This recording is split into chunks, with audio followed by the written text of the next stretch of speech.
L'attraction n'est pas une coïncidence ni une question de chance. C'est une question de stratégie, de prendre le contrôle total de ta vie et de tes émotions.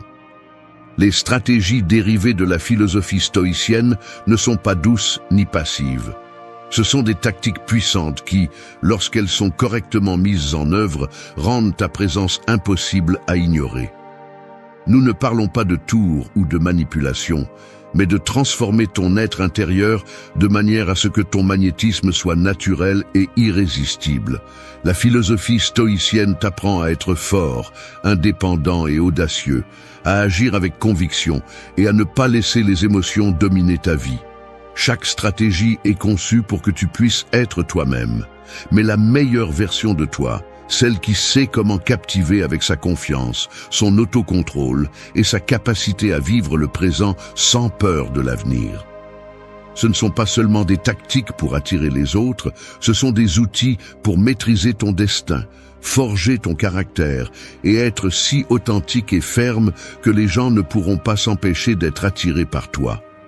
En appliquant ces stratégies, tu ne deviens pas seulement quelqu'un digne d'admiration, mais quelqu'un qui irradie une force qui peut faire tomber amoureux quiconque croise son chemin, non pas pour ce que tu dis ou fais, mais pour la puissante présence que tu projettes. Es-tu prêt à appliquer ces stratégies et à voir comment ta vie change?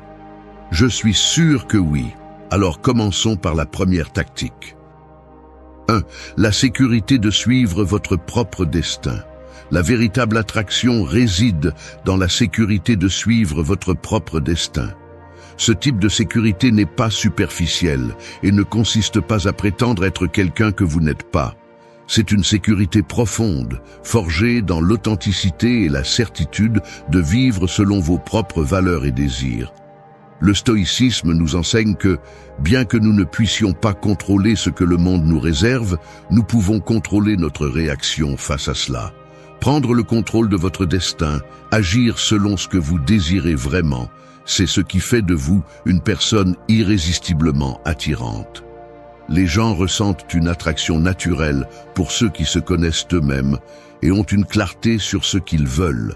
Cette sécurité est si puissante parce qu'elle ne dépend pas de la validation externe. Ceux qui suivent leur propre chemin ne cherchent pas l'approbation des autres. Et cette indépendance est ce qui génère le respect et l'admiration. Lorsque vous vous montrez comme quelqu'un de sûr de sa direction, vous dégagez une énergie qui attire ceux qui vous entourent. Il n'est pas nécessaire de s'efforcer d'impressionner, car la véritable confiance se reflète naturellement et sans effort.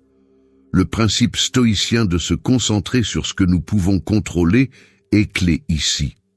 En vivant selon vos valeurs et désirs, vous vous libérez du fardeau de plaire aux autres. Cette liberté se traduit par une paix intérieure qui non seulement bénéficie à votre vie personnelle, mais rend également votre présence captivante. Les personnes qui ne sont pas piégées par les attentes des autres et qui suivent leur propre destin sont perçues comme plus puissantes, plus authentiques et, par conséquent, plus attirantes. Le magnétisme d'une personne qui suit son propre chemin ne provient pas d'une façade, mais de l'authenticité et du but qu'elle émane. C'est ce qui fait vraiment tomber amoureux. Une personne qui n'a pas peur d'être qui elle est, qui reste ferme même face à l'adversité, parce qu'elle sait qu'elle suit son propre destin. Les gens cherchent à être proches de ceux qui sont forts, clairs dans leur but, et qui ne vacillent pas dans leur direction, parce qu'au bout du compte, nous voulons tous nous entourer de personnes qui nous inspirent et nous montrent qu'avec détermination, nous pouvons réaliser ce que nous nous proposons. Être maître de votre propre destin ne vous donne pas seulement du pouvoir sur vous-même, mais fait de vous une figure magnétique impossible à ignorer. Cette sécurité, cette confiance en votre chemin et en votre vie, c'est ce qui fait que les gens vous voient comme quelqu'un digne d'admiration et de respect, quelqu'un qui, sans effort, captive et tombe amoureux. En étant complètement aligné avec votre but, les gens ne peuvent pas s'empêcher d'être attirés par votre clarté et votre force intérieure. C'est une forme de magnétisme authentique qui ne peut pas être fabriquée, mais qui est cultivée par l'honnêteté envers soi-même et le courage de suivre un destin propre. 2. Le pouvoir de l'autocontrôle.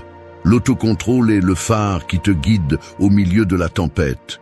Alors que les vagues de la vie tentent de te renverser, ce pouvoir interne est ce qui te maintient debout, ce qui te permet de garder le cap dans tes décisions et actions. Il ne s'agit pas de réprimer ce que tu ressens, mais de maîtriser la force des émotions et des réactions. Tout comme un marin expérimenté qui ajuste ses voiles face au vent le plus fort, celui qui possède l'autocontrôle sait comment diriger ses impulsions vers un port sûr sans perdre le cap. L'autocontrôle n'est pas seulement une compétence, c'est l'une des stratégies les plus efficaces pour captiver les autres. Ceux qui ont la capacité de rester calmes dans les moments de tension ou d'incertitude dégagent une confiance qui est irrésistible. La véritable attraction ne vient pas des mots ni des gestes, mais de cette capacité à ne pas se laisser emporter par les émotions du moment. Les personnes qui maîtrisent ce pouvoir sont perçues comme des figures de force, car leur calme intérieur reflète un contrôle total sur elles-mêmes, ce qui est profondément magnétique. Le stoïcisme, en mettant l'accent sur l'autocontrôle, nous enseigne que nous ne pouvons pas contrôler les circonstances qui nous entourent, mais que nous pouvons choisir comment nous réagissons à elles. La vie est pleine de moments imprévisibles, mais la seule chose que nous pouvons vraiment maîtriser est notre propre réponse. Ce principe devient un outil puissant non seulement pour prendre des décisions plus sages, mais aussi pour être perçu comme quelqu'un de serein, fiable et admirable. L'autocontrôle nous permet d'être en paix avec nous-mêmes et en même temps de projeter une énergie qui attire et captive ceux qui nous entourent. Imagine que tes émotions sont comme une rivière tumultueuse. Si tu n'apprends pas à la contrôler, ces eaux déborderont et te porteront dans des directions imprévisibles. Mais si tu apprends à diriger cette rivière, tu peux utiliser sa puissance pour atteindre tes objectifs sans être emporté par ces eaux turbulentes. L'autocontrôle est la capacité de construire un barrage qui redirige cette énergie de manière efficace. Les personnes qui parviennent à le faire deviennent des phares de calme au milieu de la tempête, étant toujours un exemple de ce que signifie rester ferme, même face à l'adversité. En fin de compte, l'autocontrôle n'est pas seulement un signe de force, mais l'une des manières les plus efficaces de captiver et de séduire les autres. Car ceux qui maîtrisent leur esprit et leurs émotions ne deviennent pas seulement des êtres plus attirants, mais aussi des personnes qui inspirent le respect, la confiance et l'admiration. C'est un pouvoir qui ne se voit pas, mais qui se ressent, et dont l'attraction n'a pas besoin de gestes ni de mots, seulement de la fermeté avec laquelle on se maintient soi-même. 3. L'autosuffisance authentique. L'autosuffisance authentique n'est pas simplement la capacité de se débrouiller seul, c'est une des formes les plus puissantes pour attirer et captiver les autres. C'est une énergie qui rayonne d'indépendance et de confiance, une force intérieure qui ne dépend de personne d'autre pour se sentir complet. Les personnes autosuffisantes ne cherchent pas à combler des vides avec les attentes ou l'approbation des autres. Elles sont tellement en paix avec elles-mêmes que leur présence à elles seules est magnétique. Être autosuffisant ne signifie pas rejeter le soutien ou l'amour des autres, mais être capable de tenir fermement sur son propre terrain, sachant que leur bonheur et leur valeur ne dépendent pas de facteurs externes. Dans le monde actuel, où les relations sont souvent marquées par des attentes mutuelles, l'autosuffisance authentique est l'une des caractéristiques les plus attrayantes. Les personnes qui ont cultivé cette capacité sont perçues comme des leaders naturels, car elles ne cherchent pas à diriger ni à manipuler, mais simplement à être qui elles sont, avec la confiance qu'elles n'ont pas besoin d'être validées par les autres pour se sentir complètes. Cette indépendance n'est pas froide ni distante. C'est une confiance profonde qui permet à celui qui la possède de partager sa vie avec les autres sans avoir à sacrifier son essence. Le stoïcisme est clair dans son enseignement de l'autosuffisance. Épictète, par exemple, parlait de la façon dont nous devons dépendre uniquement de ce que nous pouvons contrôler, c'est-à-dire de notre propre esprit et de nos propres actions. En étant maîtres de nos émotions, pensées et réactions, nous cessons de dépendre de facteurs externes pour notre stabilité. Cette autosuffisance n'est pas un acte d'égoïsme, mais d'émancipation. Les personnes qui pratiquent cette forme d'autosuffisance authentique sont incroyablement attirantes, non pas parce qu'elles cherchent à attirer, mais parce qu'elles sont si alignées avec leur être qu'elles attirent naturellement le respect et l'admiration. Quelqu'un d'autosuffisant ne cherche pas constamment l'attention des autres et ne craint pas d'être seul. Il est en paix avec lui-même, et c'est ce qui rend sa présence si captivante. Les personnes qui n'ont pas besoin des autres pour se sentir bien avec elles-mêmes sont perçues comme des individus avec une grande force intérieure. Cette force ne repose pas sur ce que les autres pensent de vous, mais sur ce que vous pensez et croyez de vous-même. L'autosuffisance authentique est le reflet de quelqu'un qui a travaillé pour être complet, de quelqu'un qui sait que sa valeur n'est pas entre les mains des autres, mais dans sa propre capacité à rester ferme et fidèle à lui-même. La véritable autosuffisance attire parce qu'elle démontre que nous ne cherchons pas quelque chose pour nous compléter, mais que nous sommes déjà complets. Ce type de force intérieure crée une connexion qui ne dépend pas des insécurités ou des manques, mais de la plénitude et de la sécurité. Ceux qui vivent avec cette autosuffisance authentique deviennent une source d'admiration, parce qu'en étant complètement à l'aise avec eux-mêmes, ils projettent une confiance qui, sans effort, séduit. 4. L'appréciation totale du moment présent sans obsession pour l'avenir. La capacité d'apprécier le moment présent est l'une des qualités les plus captivantes qu'une personne puisse posséder. Vivre dans le présent, en pleine conscience et sans être pris dans les soucis de l'avenir, est une façon puissante d'attirer les autres. La plupart des gens vivent dans un état constant d'anxiété, toujours en attente de ce qui va venir ou en regrettant ce qui est déjà passé. Mais ceux qui sont capables de vivre pleinement dans le moment présent, comme nous l'enseigne le stoïcisme, dégagent une énergie sereine et profonde qui attire et captive naturellement. Le stoïcisme nous invite à nous concentrer sur ce que nous avons ici et maintenant, plutôt que de nous obséder par ce qui pourrait arriver à l'avenir. Cette philosophie enseigne que l'avenir est incertain et que nous n'avons de contrôle que sur nos actions présentes. En apprenant à apprécier le moment, nous obtenons non seulement la paix intérieure, mais nous cultivons aussi une présence irrésistible pour les autres. Les personnes qui vivent le moment ne se sentent pas pressées par les attentes ou les angoisses de l'avenir. Elles ont un calme qui peut être profondément attirant parce qu'elles ne courent pas après quelque chose qui n'est pas encore arrivé. Quand quelqu'un se donne entièrement au présent, non seulement il vit une vie plus complète, mais il fait aussi se sentir les autres plus vivants en sa présence. Au lieu d'anticiper ce qui va venir ou de regretter ce qui est déjà passé, ces personnes sont ici, maintenant, avec tout leur sens en alerte. Cette capacité à être présent dans la situation, à écouter, observer et profiter de chaque moment est l'une des façons les plus efficaces de se connecter de manière authentique avec les autres. Les gens sont attirés par ceux qui savent apprécier ce qu'ils ont sans dépendre de ce qui va venir. L'avenir est incertain et si nous passons tout notre temps à nous en préoccuper, nous perdons ce qui compte vraiment. En appréciant le présent, nous arrêtons de projeter notre bonheur vers l'avenir et apprenons à profiter de ce que nous avons déjà. C'est l'une des plus grandes sources d'attraction. Quand quelqu'un montre une paix si profonde avec ce qu'il est, avec ce qu'il a et avec ce qu'il fait, il n'y a rien de plus magnétique. Il n'est pas nécessaire de forcer une connexion ou d'essayer d'impressionner. L'authenticité d'être pleinement dans le présent le fait pour vous. Ceux qui pratiquent cette pleine conscience du présent, sans besoin de planifier ou de contrôler chaque moment, sont capables de capter l'attention des autres naturellement. Cette concentration sur le présent leur permet de profiter de la vie avec une telle intensité que, lorsqu'on est près d'eux, on se sent envahi par la même sensation de calme et de plénitude. Les gens sont attirés par ceux qui, sans hâte ni anxiété, vivent et profitent de chaque moment, sachant que le présent est la seule chose que nous avons vraiment.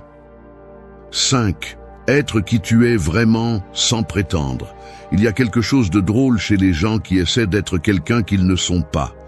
C'est comme s'ils essayaient de nous vendre un costume qui ne leur va pas bien, mais avec tant d'insistance qu'à la fin, nous nous demandons si nous devrions peut-être aussi acheter ce costume. Cependant, la vérité est que, tout comme un costume mal ajusté, la prétention ne convient pas, ne coule pas, et les gens peuvent la voir à des kilomètres de distance. Le véritable attrait réside dans l'authenticité, dans le fait d'être complètement soi-même, sans besoin d'ornement ni de déguisement. Être qui tu es vraiment est l'une des façons les plus puissantes de captiver les autres. Vivre selon ta propre nature, sans essayer de te conformer aux attentes des autres, c'est comme une rivière qui coule avec force et détermination, sans essayer d'être quelque chose qu'elle n'est pas. L'eau de cette rivière ne s'arrête pas pour demander si le paysage qu'elle traverse l'approuve ou non. Elle avance simplement. Et c'est dans cette capacité à être authentique que réside sa force.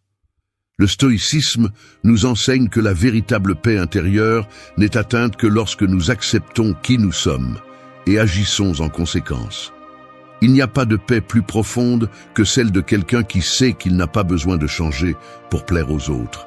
Quelqu'un qui est vraiment qui il est n'a pas besoin de faire des efforts pour s'intégrer ou pour plaire.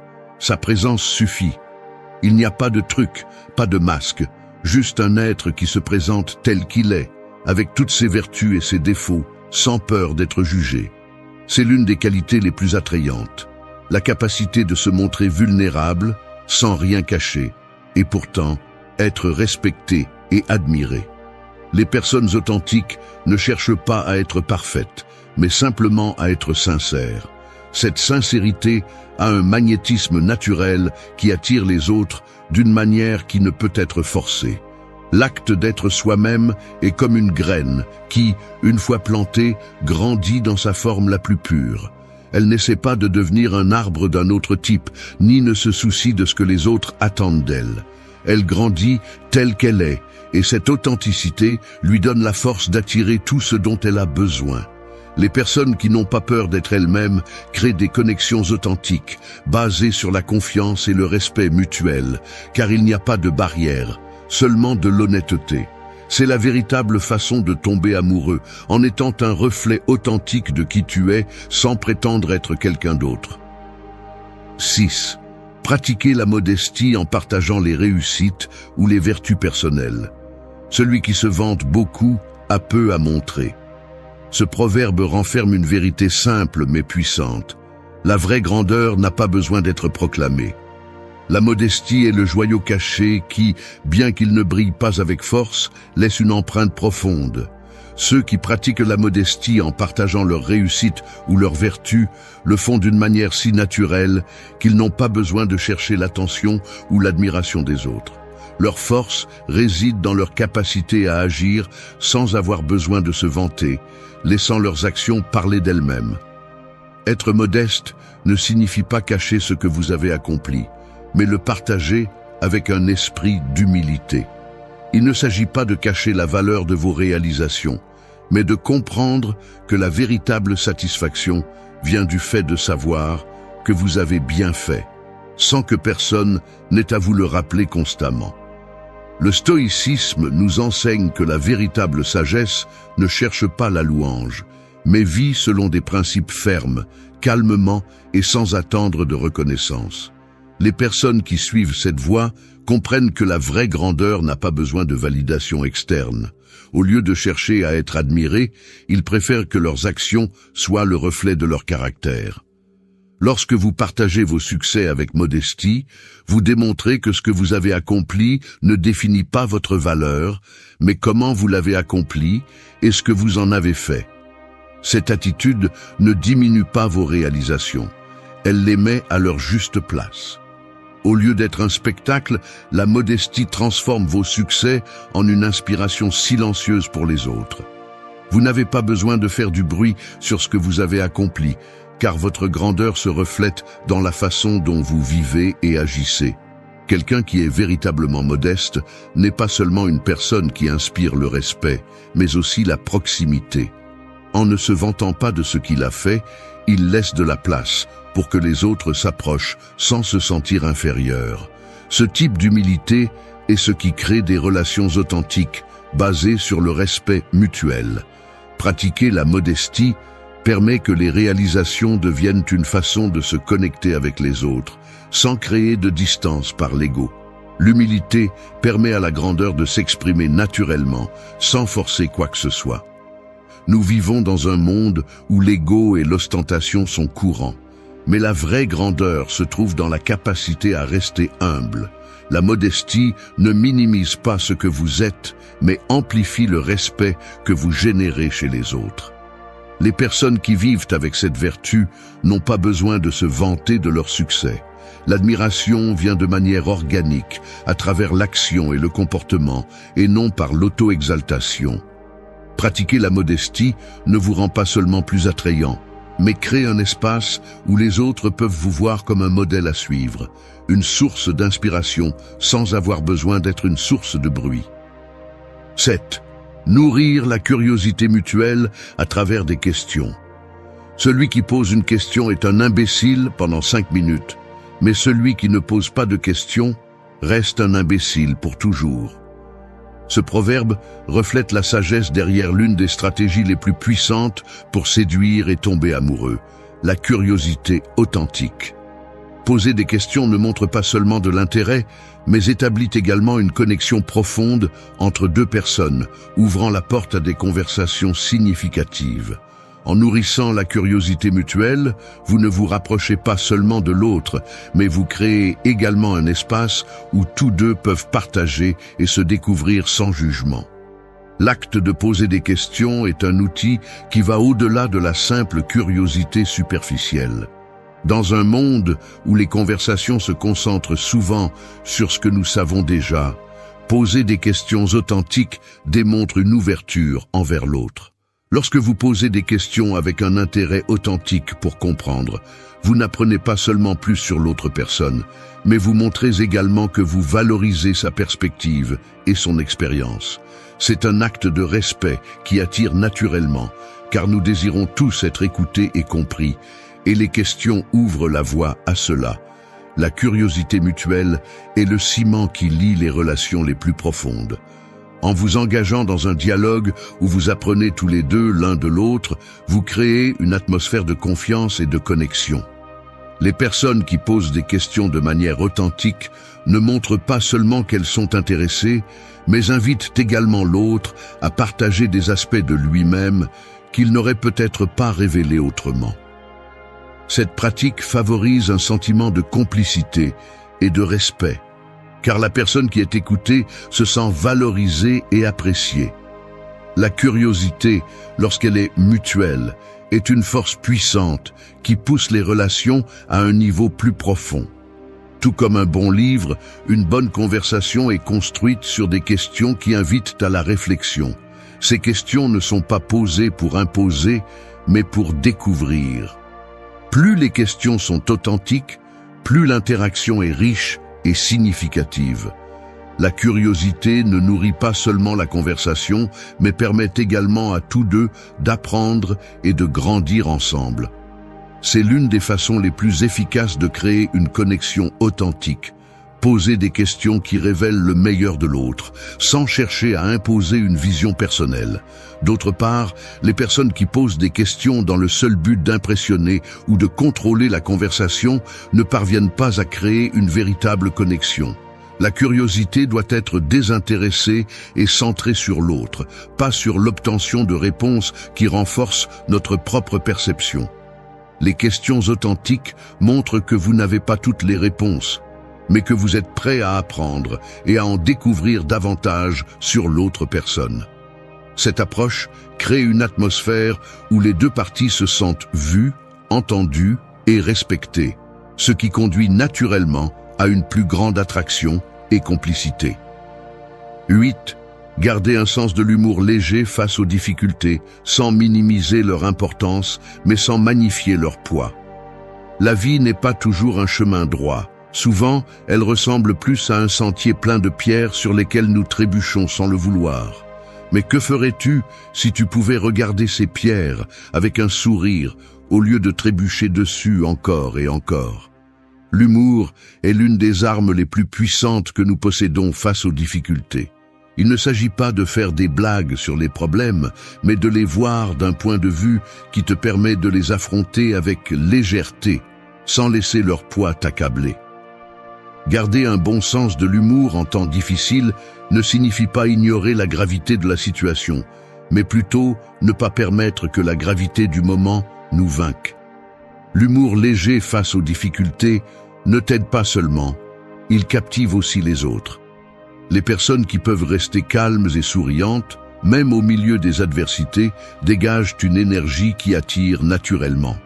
Personne ne veut être près de quelqu'un qui magnifie chaque problème et transforme chaque petit obstacle en une tragédie. Mais nous cherchons tous la compagnie de ceux qui savent comment alléger la charge avec un bon commentaire ou un regard positif. Il ne s'agit pas de faire une blague de tout, mais de trouver ce point d'équilibre où, malgré les difficultés, tu peux maintenir une perspective qui te permet d'avancer sans te sentir vaincu. Le stoïcisme nous enseigne que nous ne pouvons pas contrôler tout ce qui nous arrive, mais que nous pouvons choisir comment nous réagissons à cela. Au lieu de succomber au désespoir ou à la frustration, nous pouvons choisir comment gérer les situations difficiles. L'humour est une façon de contrôler notre réaction émotionnelle, nous permettant de voir les difficultés avec une approche plus détendue et moins dramatique. De cette façon, nous ne minimisons pas leur importance, mais nous ne leur donnons pas non plus le pouvoir de nous faire perdre le contrôle ou la paix intérieure. En gardant l'humour, nous ne négligeons pas le poids des problèmes, mais nous réduisons leur capacité à nous dominer. Le véritable pouvoir réside dans le fait de ne pas laisser les problèmes nous absorber complètement. Garder un sens de l'humour léger est un signe de force intérieure. C'est savoir que, même si la situation est compliquée, nous ne devons pas nous prendre trop au sérieux. La vie a ses hauts et ses bas, et ceux qui parviennent à naviguer dans ces eaux tumultueuses avec un sourire et une attitude détendue sont les personnes qui attirent vraiment les autres. La capacité à garder l'humour face aux difficultés non seulement allège l'atmosphère, mais crée aussi une connexion authentique avec les autres, car nous faisons tous face à des problèmes, mais peu savent comment les gérer avec dignité et grâce. Au final, c'est la légèreté avec laquelle nous affrontons les adversités qui démontre vraiment notre force et nous permet de continuer à avancer, sans perdre l'essence de ce que nous sommes. 9. Maintenir la cohérence entre les intentions et les actions, en évitant les promesses vides ou les attentes infondées. Dans la vie, les mots sont puissants, mais ce sont les actions qui définissent vraiment notre essence. Maintenir la cohérence entre ce que nous disons et ce que nous faisons est fondamental pour gagner le respect et l'admiration des autres. Il n'y a rien de plus attrayant qu'une personne dont le comportement reflète ses intentions de manière claire et honnête. Ceux qui ont la capacité d'aligner leurs mots avec leurs actions ne génèrent pas seulement de la confiance, mais construisent également une réputation solide, basée sur l'intégrité et la fiabilité. Les promesses vides et les attentes infondées sont des pièges qui nous éloignent de notre véritable essence. Dire quelque chose sans l'intention réelle de le réaliser ne sape pas seulement notre crédibilité, mais affaiblit également nos relations. Les personnes qui promettent constamment des choses qu'elles ne peuvent pas ou ne veulent pas réaliser perdent la confiance de ceux qui les entourent, et avec elles, toute possibilité de créer une connexion authentique. Le stoïcisme nous enseigne que nous ne devons pas faire de promesses que nous ne pouvons pas tenir. Les véritables intentions se reflètent dans l'action, pas dans les mots vides. Maintenir la cohérence entre ce que nous pensons et ce que nous faisons ne fait pas seulement améliorer notre image aux yeux des autres, mais renforce également notre caractère. Chaque fois que nous agissons en accord avec nos paroles, nous renforçons le lien entre notre esprit, nos émotions et notre comportement. Cette congruence est ce qui génère une attraction profonde et authentique. Les gens font confiance à ceux qui sont cohérents et fidèles à leurs valeurs. Il n'est pas nécessaire d'impressionner ou de promettre plus que ce que nous pouvons réaliser. La véritable admiration est gagnée lorsque nous sommes honnêtes avec nous-mêmes et avec les autres. Éviter les attentes infondées est un autre aspect essentiel de la cohérence. Lorsque nous attendons trop des autres ou des circonstances, nous créons un terrain propice à la déception. Les attentes doivent être basées sur la réalité et sur ce que nous pouvons réellement offrir à nous-mêmes et aux autres. Les personnes qui comprennent cela sont capables de maintenir des relations saines et d'offrir le meilleur d'elles-mêmes sans tomber dans le piège des promesses exagérées ou des rêves irréels. La cohérence entre les intentions et les actions est la base de toute relation durable et significative. Au lieu d'être quelqu'un qui fait simplement des promesses et espère que les autres y croiront, nous devons nous efforcer d'être des personnes dont les actions parlent plus fort que nos paroles. Au final, c'est la cohérence qui attire et séduit, car elle démontre l'intégrité, le respect de soi et des autres, et la capacité d'agir en accord avec ce que l'on croit et ce que l'on valorise. 10. Partagez des histoires qui mettent en valeur l'apprentissage plutôt que la victoire, en se connectant à partir de l'humilité. Dans un monde où tout le monde semble vouloir partager ses triomphes, les histoires qui captivent vraiment sont celles qui mettent en valeur les leçons apprises plutôt que les victoires obtenues. Les gens ne se connectent pas toujours à l'éclat d'un succès. Ils se connectent à l'humanité derrière l'histoire, aux défis surmontés et aux enseignements qui émergent de l'effort. Partagez ce que vous avez appris à travers les difficultés plutôt que de simplement célébrer ce que vous avez gagné. Crée une connexion authentique qui reflète l'humilité et l'authenticité. Le stoïcisme nous enseigne que la véritable valeur de nos expériences ne réside pas dans les résultats, mais dans la façon dont nous affrontons les obstacles et ce que nous apprenons d'eux. Les victoires peuvent être éphémères, mais les leçons que nous tirons de nos échecs et difficultés sont les fondations d'une vie riche et profonde. En partageant ces histoires, vous ne démontrez pas seulement votre capacité à surmonter les adversités, mais vous invitez également les autres à réfléchir à leurs propres expériences. C'est une façon puissante de se connecter car elle permet à l'autre personne de voir qu'elle n'est pas seule dans ses luttes et que, tout comme vous, elle peut aussi apprendre et grandir. Ce qui fait vraiment tomber amoureux d'une histoire n'est pas le fait d'avoir gagné, mais comment vous avez évolué tout au long du chemin. Lorsque vous partagez vos échecs et comment ils vous ont appris quelque chose de précieux, vous créez un espace de vulnérabilité qui permet aux autres de se rapprocher. L'humilité qui émane de cette honnêteté attire, car tout le monde valorise ceux qui ne se cachent pas derrière une façade de perfection. La perfection n'a jamais été attrayante.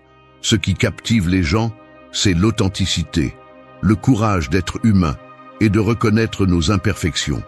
De plus, en partageant ce que vous avez appris, vous créez une atmosphère dans laquelle la conversation devient une occasion d'apprentissage mutuel et non de compétition. Les histoires de victoire peuvent être inspirantes, mais les histoires de croissance personnelle et de leçons apprises sont celles qui ouvrent vraiment le cœur des autres. Cette approche favorise une connexion plus profonde, basée sur l'empathie et la compréhension. Les personnes qui écoutent ces histoires ne voient pas seulement ce que vous avez accompli, mais aussi l'effort, la réflexion et la résilience qui vous ont mené jusqu'ici. Se connecter à partir de l'humilité ne signifie pas cacher vos réalisations, mais les partager dans le contexte de ce qu'elles vous ont appris. En le faisant, vous invitez les autres à vous rejoindre dans un voyage d'apprentissage continu, montrant que, quel que soit le résultat, il y a toujours quelque chose de précieux à apprendre de chaque expérience. Et à la fin, les connexions les plus durables sont forgées non pas dans les victoires solitaires, mais dans les chemins partagés de croissance et d'apprentissage.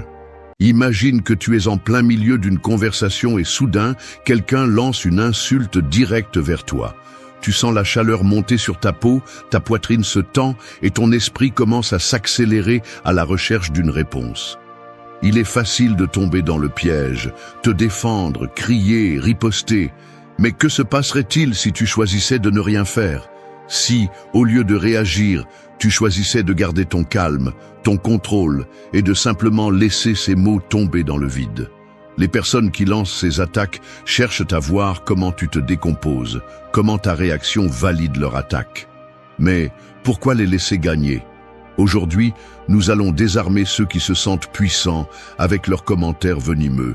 Les stoïciens ont enseigné que ce qui nous affecte ne sont pas les paroles des autres, mais notre réponse à elles. Nous allons apprendre à ne pas céder à la provocation, à résister à l'impulsion de nous défendre, à utiliser le pouvoir du silence et du calme pour laisser glisser leurs insultes. Chaque provocation sera une opportunité pour démontrer ta force intérieure et ton autocontrôle. Ne laisse pas ceux qui se croient supérieurs avoir du pouvoir sur toi. Il est temps que tu prennes le contrôle et montres qui est vraiment en charge. C'est pourquoi aujourd'hui, je t'apporte 9 actions qui t'aideront à gérer beaucoup mieux ces situations n'importe où et avec n'importe qui. Commençons. 1. Utiliser l'approche stoïcienne de « ce n'est pas ce qu'on te dit, c'est comment tu le prends ». Les mots ont le pouvoir de blesser, oui, mais seulement si tu leur donnes ce pouvoir. Les personnes qui cherchent à te déstabiliser, qui se sentent supérieures par leur capacité à te lancer une remarque blessante, le font parce qu'elles attendent une réaction. Elles espèrent que tu te laisseras piéger par leurs mots et que tu perdras le contrôle. Mais que se passerait-il si tu décidais de ne pas tomber dans leur piège? Si, au lieu de prendre leurs insultes comme quelque chose de personnel, tu les voyais pour ce qu'elles sont réellement, de simples mots sans aucun pouvoir, sauf celui que tu leur accordes. C'est le cœur de la philosophie stoïcienne. Ce n'est pas ce qu'on te dit, c'est comment tu le prends. Marc Aurèle, l'un des plus grands représentants du stoïcisme, l'a bien dit. La douleur ne vient pas de ce qui se passe, mais de ton opinion à ce sujet. Ce que quelqu'un dit de toi n'a de pouvoir que si tu décides qu'il en a. Si tu décides que ces mots t'affectent, alors, oui, ils t'affectent. Si tu choisis de ne pas te laisser entraîner, si tu décides d'observer sans réagir, alors tu es libre, tu es maître de ton esprit, et personne ne peut te le prendre. Pense à cela un instant. Les personnes qui lancent des insultes, qui critiquent, qui essaient de te faire sentir inférieur, ne le font pas parce qu'elles croient vraiment que tu es dans l'erreur. Elles le font parce que, en grande partie, elles projettent leur propre insécurité. Elles savent que leur vie est pleine de frustration et cherchent quelqu'un sur qui décharger leur misère. Si tu tombes dans ce piège, elles gagnent. Si tu réagis, si tu te défends ou pire encore, si tu te justifies, tu leur donnes simplement ce qu'elles veulent, une réponse, un écho à leur attaque. Ne te laisse pas tromper, comme l'a dit Épictète, ce ne sont pas les choses qui nous perturbent, mais nos opinions sur les choses. On t'attaque? Bien, cela ne te définit pas. Ce qui te définit, c'est ta capacité à prendre du recul et à ne pas laisser leurs mots s'infiltrer en toi. Vas-tu laisser un commentaire extérieur changer le cours de ta journée? Vas-tu permettre à quelqu'un d'autre d'avoir ce pouvoir sur toi? Ne le fais pas. Ça n'en vaut pas la peine. La prochaine étape est simple. Rappelle-toi constamment. Chaque fois que quelqu'un essaie de te rabaisser, respire profondément et répète-toi « Ce n'est pas ce qu'on me dit, c'est comment je le prends ». Parce qu'au fond, ce qui se passe dans ton esprit, et seulement dans ton esprit, est la seule chose qui compte vraiment. L'approche stoïcienne n'est pas de passivité, elle est de contrôle. Il ne s'agit pas d'ignorer les problèmes, mais d'apprendre à les affronter avec un esprit solide, imperturbable, qui sait que les mots des autres ne sont que cela, des mots. Ce qui compte vraiment, c'est comment tu décides de répondre à eux. Et la meilleure réponse est celle qui vient d'un lieu de calme, de maîtrise de soi, de fermeté. Es-tu prêt à cesser d'être la cible des provocations des autres? Es-tu prêt à adopter l'approche stoïcienne et à protéger ta paix intérieure? Souviens-toi, ce n'est pas ce qu'on te dit, c'est comment tu le prends. 2. Concentrez votre attention sur ce que vous pouvez contrôler. Votre réponse, pas l'insulte. Il est facile de se perdre dans le tourbillon d'émotions lorsque quelqu'un vous insulte. La colère, la frustration, l'humiliation, tout cela arrive avec force. Mais je vous demande, à quoi cela vous sert-il? Qu'est-ce qui change si vous vous laissez emporter par ces sentiments, si vous vous enfoncez dans ce tourbillon de réactions impulsives? Rien. Cela ne vous sert à rien. L'insulte a été lancée, mais ce qui a vraiment du pouvoir sur vous n'est pas le mot qu'on vous a dit, mais la façon dont vous décidez de le gérer. Les stoïciens l'ont parfaitement compris. Épictète, l'un des plus grands penseurs de cette philosophie, a enseigné que ce n'est pas ce qui vous arrive qui vous affecte, mais la façon dont vous réagissez à cela. C'est un principe fondamental. Le seul contrôle que vous avez dans la vie est dans votre réponse. Vous ne pouvez pas contrôler ce que les autres font ou disent, mais vous pouvez contrôler ce que vous faites avec cela. Si vous décidez de concentrer toute votre énergie sur ce qu'on vous a dit, vous perdrez le contrôle de votre esprit et de vos émotions. Mais si vous décidez de contrôler votre réaction, vous prendrez le pouvoir de la situation et vous deviendrez le maître de votre paix intérieure. Imaginez que vous rencontrez quelqu'un qui vous lance un commentaire cruel. Le premier réflexe est de répondre, de se défendre, de prouver qu'ils ont tort. Mais qu'obtenez-vous vraiment avec cela? Seulement perpétuer la confrontation. La vraie victoire est de garder le contrôle sur votre réaction. Lorsque vous décidez de ne pas laisser libre cours à vos émotions, lorsque vous décidez de ne pas suivre le jeu de celui qui cherche à vous voir perturbé, vous vous placez en position de force. L'insulte perd son pouvoir parce que vous n'avez pas réagi comme il l'espérait. Marc Aurèle, un autre grand stoïcien, parlait de l'importance de garder son calme au milieu de la tempête. Dans ses méditations, il écrivait « L'univers est changement, la vie est opinion ». Qu'est-ce que cela signifie? Que vous ne pouvez pas changer ce qui se passe autour de vous, mais vous pouvez changer la façon dont vous le percevez. L'insulte n'a pas de pouvoir si vous ne lui donnez pas votre permission. Ne laissez pas quelque chose d'aussi éphémère que les mots d'une autre personne dicter comment vous vous sentirez. Rappelez-vous, vous contrôlez ce que vous pensez, vous décidez comment répondre. Il ne s'agit pas d'ignorer ce qu'on vous dit, ni de réprimer ce que vous ressentez. Il s'agit d'être conscient que, finalement, la seule chose que vous pouvez contrôler est votre réponse. Si vous répondez avec calme, avec logique, avec sérénité, non seulement vous démontrez de l'autocontrôle, mais vous gagnez. Vous prenez une situation potentiellement négative et la transformez en une opportunité pour renforcer votre force mentale. La prochaine fois que quelqu'un essaiera de vous déstabiliser, rappelez-vous ceci. Vous ne pouvez pas contrôler l'insulte, mais vous pouvez contrôler comment vous la prenez. Le pouvoir est en vous, pas en eux. Si vous arrêtez de réagir comme ils l'espèrent, si vous restez ferme, en paix, l'insulte se dissipera dans l'air, sans laisser de traces. 3. Résister à l'impulsion de te défendre ou de te justifier. As-tu déjà été dans une situation où quelqu'un t'insulte, te critique, et tu ressens ce besoin urgent de te défendre? L'esprit commence à courir, les mots surgissent rapidement, et tout ce que tu veux, c'est te justifier, expliquer ce que tu voulais vraiment dire, ou montrer à quel point celui qui t'attaque a tort. Mais, as-tu vraiment besoin de le faire? La réponse est non. Ne le fais pas.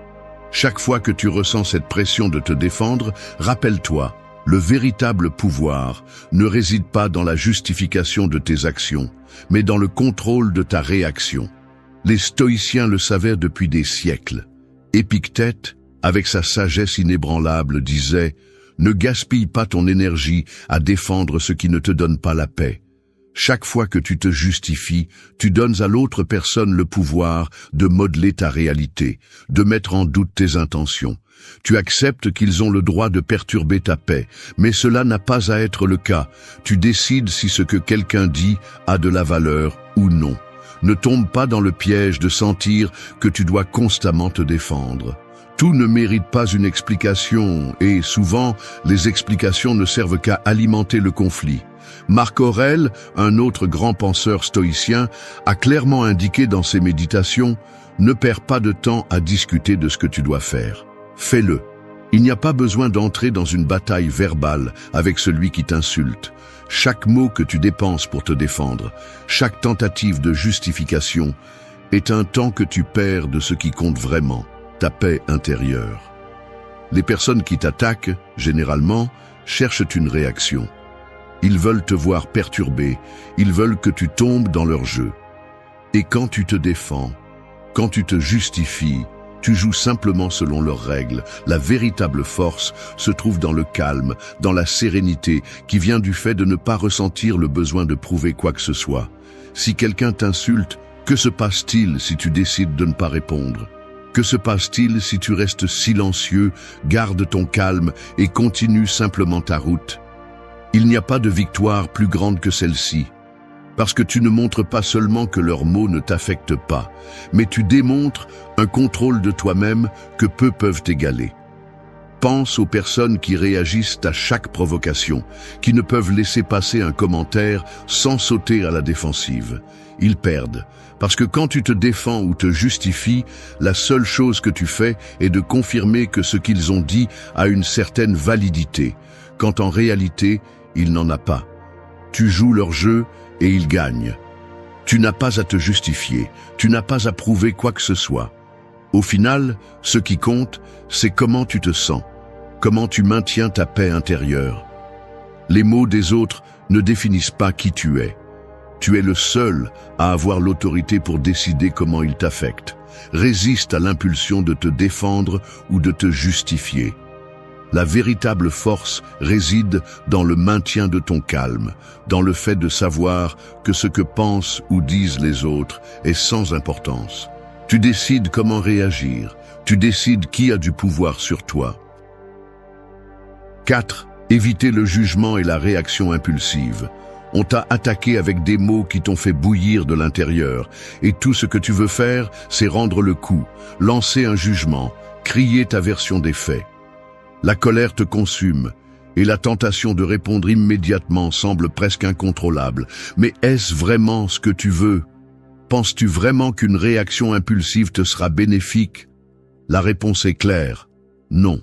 Ne te laisse pas emporter par le flot d'émotions momentanées.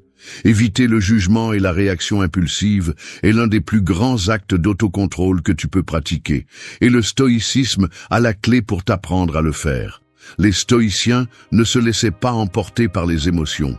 Épictète l'a bien dit quand il a déclaré « Quand nous nous irritons, nous ne sommes pas contrariés par ce qui s'est passé, mais par la façon dont nous avons choisi d'interpréter ce qui s'est passé.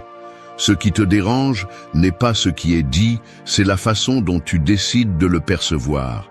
Chaque fois que tu portes un jugement ou que tu réagis impulsivement, tu remets ta paix intérieure et ton contrôle à la situation. Tu cèdes à la provocation et acceptes que tes émotions soient plus fortes que ta raison. Marc Aurèle, connu pour sa maîtrise de soi, insistait sur le fait que la vie est brève et le temps que nous gaspillons en pensées inutiles ne peut être récupéré. Réagir impulsivement est une perte de temps. Lorsque tu laisses un commentaire te déstabiliser, tu perds non seulement ton calme, mais aussi l'opportunité de choisir une réponse plus sage et contrôlée. Les jugements hâtifs sont toujours le refuge d'un esprit déséquilibré qui n'a pas pris le temps de réfléchir clairement avant d'agir. Résister à l'impulsion de réagir est une pratique quotidienne et la clé est de te donner un moment avant de répondre. Lorsque quelqu'un t'insulte ou te provoque, n'agis pas immédiatement. Prends du recul, respire et observe. Ce petit espace de temps peut faire une différence monumentale. Au lieu de lancer un jugement, demande-toi, est-ce que cette attaque est quelque chose que je dois vraiment prendre au sérieux?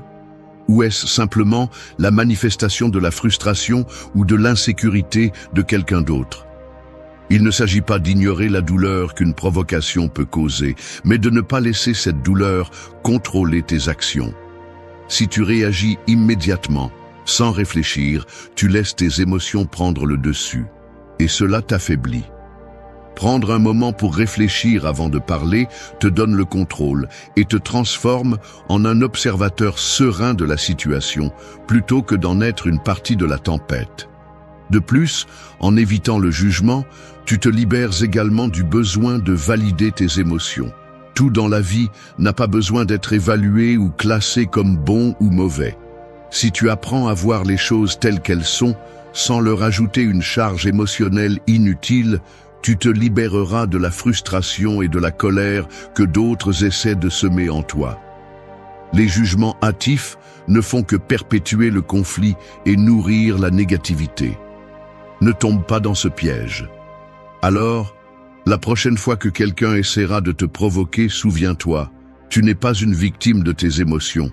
Ne te laisse pas emporter par le jugement, ni par la réaction impulsive. Fais une pause, respire, et choisis une réponse qui reflète ta véritable force, la capacité de contrôler ce que tu penses, ce que tu ressens, et le plus important, ce que tu fais. 5. Utilisez le silence comme une réponse puissante.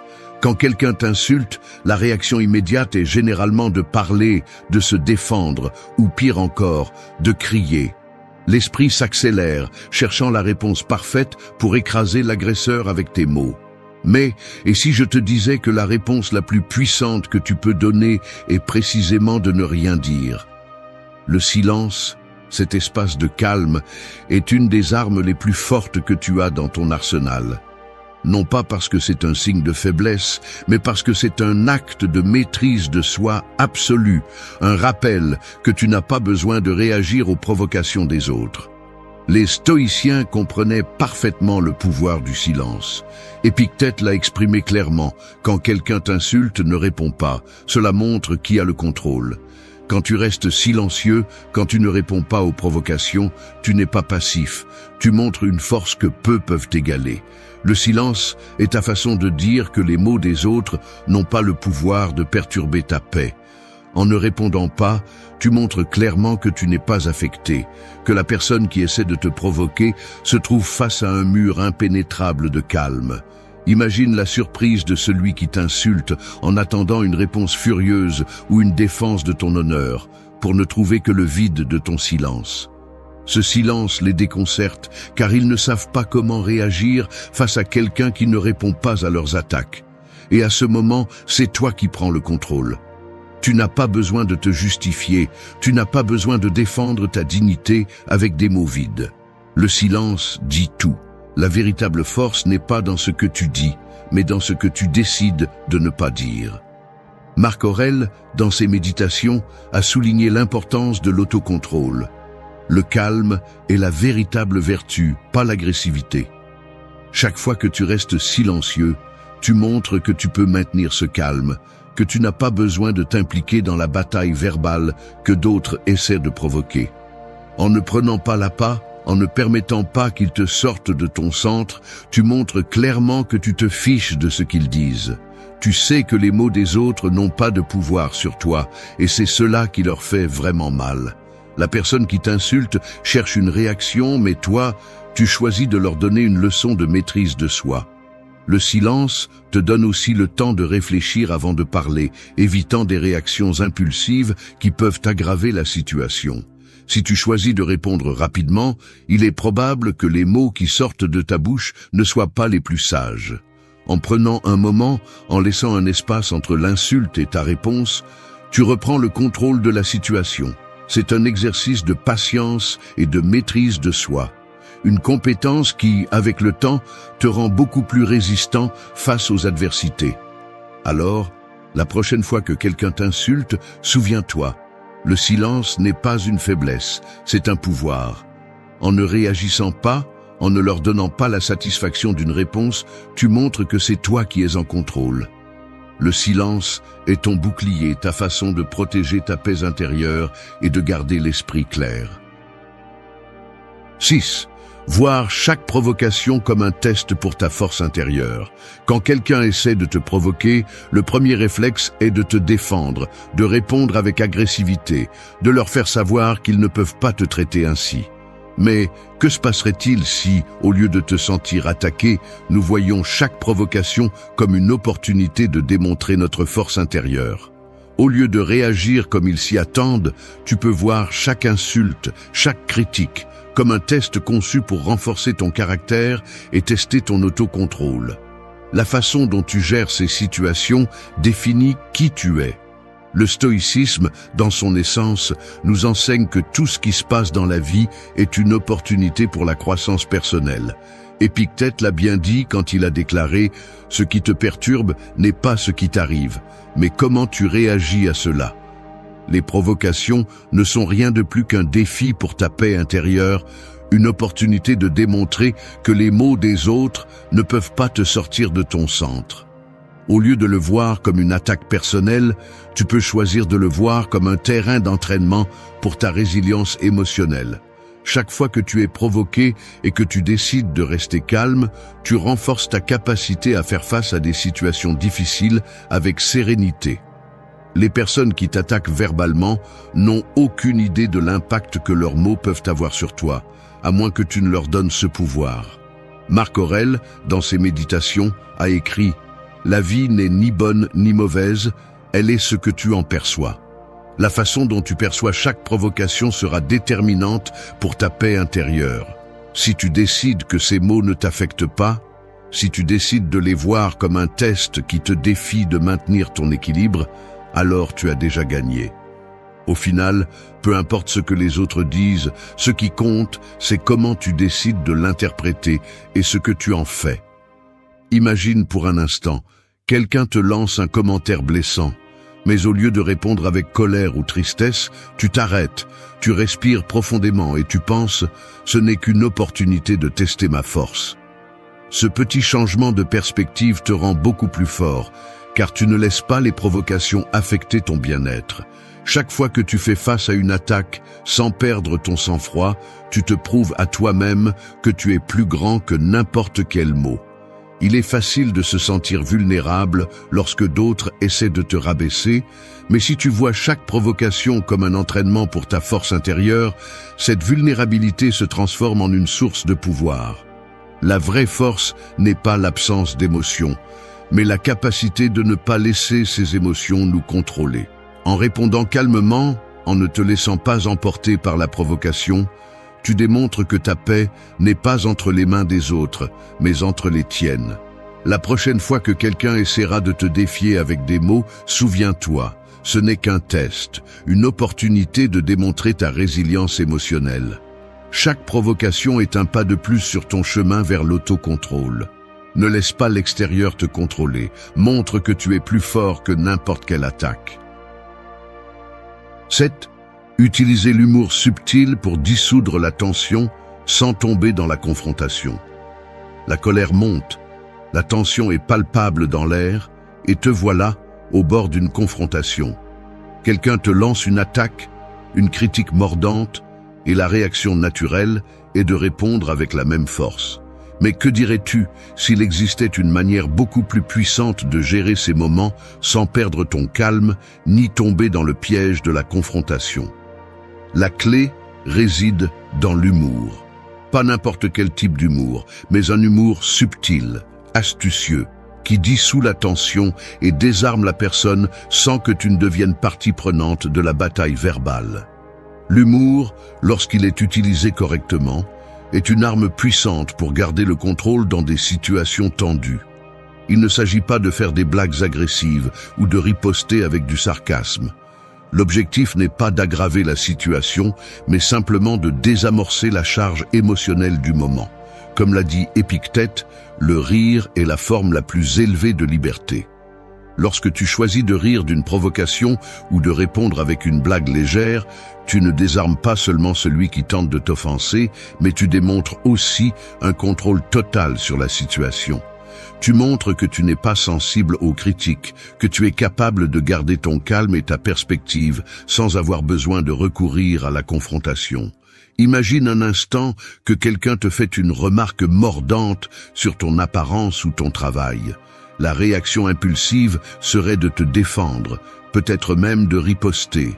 Mais que se passerait-il si, au lieu de cela, tu répondais avec quelque chose comme « Oh, je ne savais pas que j'avais un critique aussi exigeant dans la salle » ou « Tu as l'œil, as-tu envisagé de devenir comédien ?»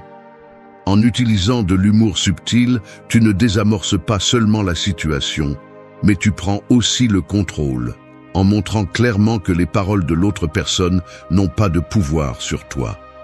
Marc Aurèle a également défendu l'utilisation de l'humour dans sa philosophie.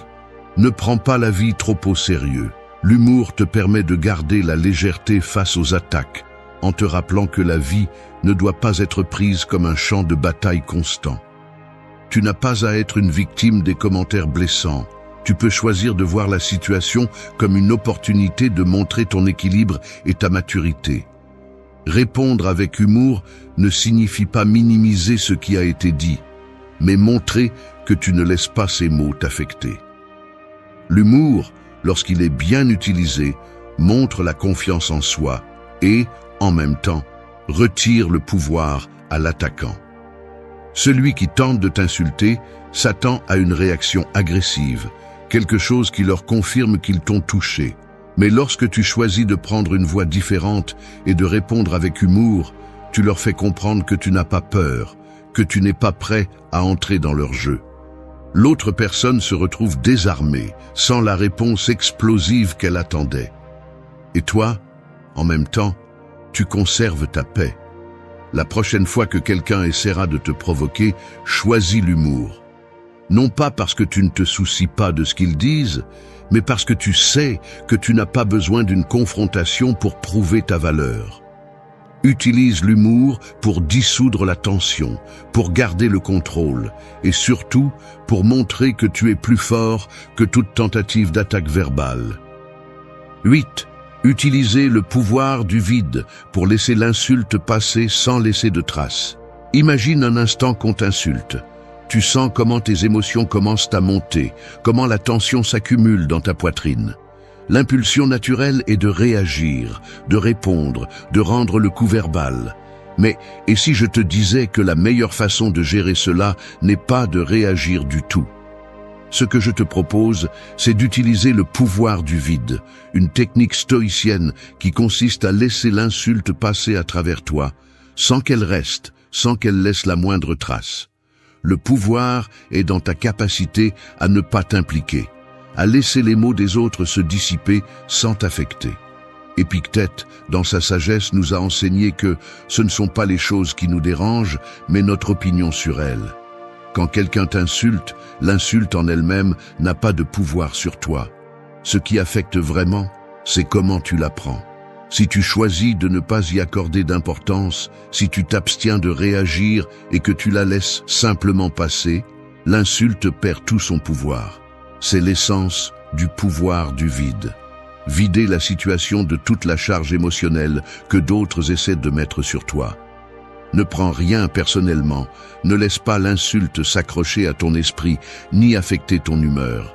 Cela demande de la discipline, ce n'est pas facile à réaliser. Mais en apprenant à ne pas réagir, à laisser les provocations glisser sur toi sans les retenir, tu protèges non seulement ta paix intérieure, mais tu te places aussi dans une position de pouvoir. L'insulte devient insignifiante, comme un nuage qui passe rapidement dans le ciel, sans laisser de traces.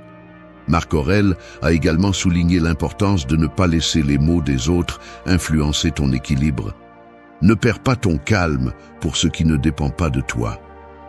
Quand tu ne t'impliques pas émotionnellement, tu te libères de l'influence des autres et tu deviens le seul à décider comment réagir aux situations. Le pouvoir du vide ne consiste pas à ignorer, mais à éviter que les mots des autres t'affectent. Imagine qu'on t'insulte, mais au lieu de sauter à la défensive, tu choisis simplement de ne pas réagir. Tu restes calme, serein, sans laisser l'insulte toucher une fibre émotionnelle en toi. Ce vide de réaction est plus puissant que n'importe quelle réponse verbale, car il montre que tu n'as rien à défendre. Tu n'es pas vulnérable aux mots des autres, et cela te donne un avantage. L'attaquant se retrouve sans pouvoir, car sa tentative de te faire du mal n'a pas eu d'effet. En utilisant cette stratégie, tu t'entraînes à ne pas rester coincé dans la spirale émotionnelle que d'autres essaient de créer. Avec le temps, tu te rends compte que les mots des autres ne te touchent pas. Tu as le contrôle total. La prochaine fois que quelqu'un essaiera de t'insulter, rappelle-toi le pouvoir du vide. Laisse l'insulte passer sans qu'elle reste, sans qu'elle laisse de traces. Quand tu le feras, tu auras gagné. 9. Accepter que tout le monde ne te comprendra pas ou ne te traitera pas avec respect. L'une des plus grandes erreurs que nous commettons dans la vie est d'attendre que tout le monde nous comprenne, que tout le monde nous traite avec respect. Nous plaçons trop d'attentes dans les autres, espérant qu'ils valident notre existence, nos décisions ou même notre valeur. Mais la dure réalité est que tout le monde ne le fera pas. Tout le monde ne sera pas prêt à te donner le respect que tu penses mériter. Et tout le monde ne comprendra pas tes motivations, tes efforts ou ton caractère. Accepter cette vérité est libérateur, car cela te permet de lâcher le fardeau de la frustration et de la déception. Le stoïcisme nous enseigne à ne pas dépendre de l'approbation externe pour nous sentir bien avec nous-mêmes. Comme l'a dit Marc Aurèle, ne te laisse pas perturber par ce qui ne dépend pas de toi. Il y a quelque chose de profondément libérateur dans cette affirmation. Tu arrêtes d'attendre que les autres te traitent comme tu le souhaites, parce que tu sais que la seule source de validation réelle est en toi. Les paroles et les actions des autres, leur manque de respect ou de compréhension, n'ont pas à t'affecter. C'est un reflet d'eux, pas de toi. Épictète, l'un des grands penseurs stoïciens, a également enseigné que nous ne pouvons pas exiger que le monde soit comme nous le voulons, mais nous pouvons décider comment répondre. Les attentes que tu as sur la façon dont les autres devraient se comporter sont illusoires. Croire que tout le monde doit te comprendre ou te respecter, c'est mettre ton bien-être entre les mains d'autrui, et cela ne te mène qu'à la frustration. Au lieu de chercher la compréhension externe, cherche ta propre compréhension interne. Si tu comprends tes décisions, tes principes et ta valeur, tu n'auras pas besoin que les autres le fassent. Les gens peuvent penser ce qu'ils veulent de toi, et cela ne définit pas ta valeur ni ton but. Accepter que tout le monde ne te comprendra pas ou ne te respectera pas n'est pas se rendre face à l'adversité, c'est se libérer du fardeau émotionnel que d'autres tentent de t'imposer.